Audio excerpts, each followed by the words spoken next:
পশ্চিম বর্ধমান জেলায় ঘটক রাজ সম্ভবত শেষ হতে চলেছে। এই প্রথম কি তৃণমূল নেত্রী মমতা বন্দ্যোপাধ্যায় প্রথম দিন থেকে তার সাথে থাকা আসানসোলের মলয় ঘটককে টিকিট দেবেন না? জল্পনা এখন চরমে।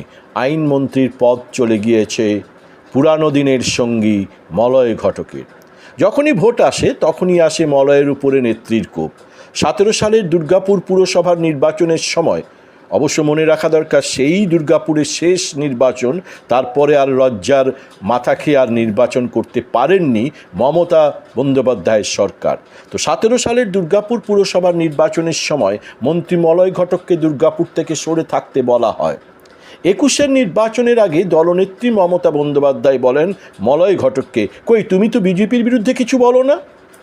এদিকে তৃণমূলের ইভেন্ট ম্যানেজার থুড়ি সেকেন্ড ইন চিফ অভিষেক বন্দ্যোপাধ্যায়ের নেক নজরে নেই মলয় ঘটক বহুদিন ধরেই। আসলে তৃণমূলের ইভেন্ট ম্যানেজার থুড়ি second in chief Abhishek Bandyopadhyay খুব একটা সন্তুষ্ট নন মমতা বন্দ্যোপাধ্যায়ের পুরানো সাথীদের প্রতি বলেই ঘাসের বাগানের ফিসফাস চর্চা চলেই। এদিকে মলয় ঘটকের অবদান আসানসোল দুর্গাপুরের সংগঠন গড়ার ক্ষেত্রে ভোলার নয়। বারবার বুক চিতিয়ে লড়াই করেছেন তিনি। আর প্রয়াত মুকুল রায়ের একটা কথা মনে রাখতে হবে।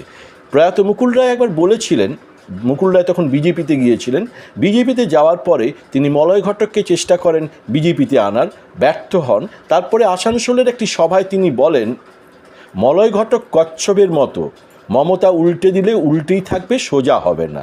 রাজনৈতিক মহলের মতে মলয় ঘটক কোনোদিন মুখ্যমন্ত্রী মমতা বন্দ্যোপাধ্যায়ের বিরুদ্ধে কথা বলেননি। অনেকেই মনে করছেন তৃণমূলের ইভেন্ট ম্যানেজার থুড়ি সেকেন্ড ইন চিফ নতুন টিম গড়তে চাইছেন 26-এর নির্বাচনে, আর তারই ফল দেখা গেল মলয় ঘটকের আইনমন্ত্রী পদ হারানোর মধ্য দিয়েই। তবে কি ভোটে টিকিট পাবেন না মলয় ঘটক? কে টিকিট পাবেন?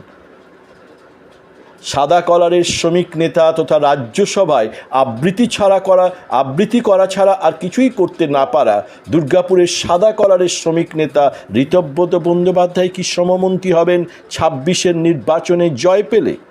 আসানসোল উত্তরে তবে কে হবে তৃণমূলের প্রার্থী? মলয় ঘটকের সবুজ সংকেত না পেলে এ আসন জয় অভিষেক তো দূরের কথা, দলনেত্রীর নেই বলেই অনেকে মনে করেন। তবে ঘাসপুরের অনেকে মনে করছেন মুখ্যমন্ত্রী মমতা বন্দ্যোপাধ্যায় পুরানো সাথীদের হাত সহজে ছাড়েন না। মলয় ঘটককে প্রার্থী করতে পারেন তিনি, তবে এবার কুলটি আসনে নিয়ে যেতে পারেন বলেই ঘাসফুলের বাগানে চর্চা চলছে। সময় বলবে। আসলে সময় সবচেয়ে বড় মলম। সময় বলবে ঘটক রাজ কি তবে শেষের মুখে? তবে এটাই বাস্তব, মলয় ঘটককে বাদ দিলে পশ্চিম বর্ধমানে 3 আসন নয় 6 আসনে বিজেপির লাভ হবে।